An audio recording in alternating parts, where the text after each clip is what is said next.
ఆదివాసీలను, గిరిజనులను లేదంటే scheduled tribe లో ఉన్న కులాలను మధ్యన వైరుధ్యాలు సృష్టించి కొంత లబ్ధి పొందాలనే ప్రయత్నం కొందరు చేస్తున్నారు.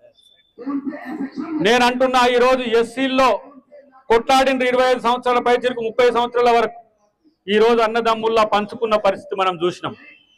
ఇవాళ ఎస్టీలో కూడా అలా పంచుకోవడానికి సిద్ధంగా ఉన్నారు.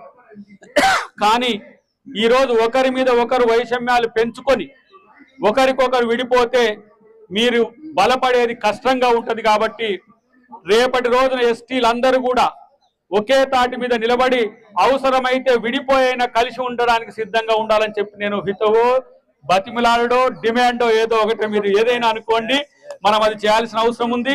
మిగతా గోండులు కానీ, కోయలు కానీ, గుత్తి కోయలు కానీ, కొండరెడ్లు కానీ ఎవరైనా సరే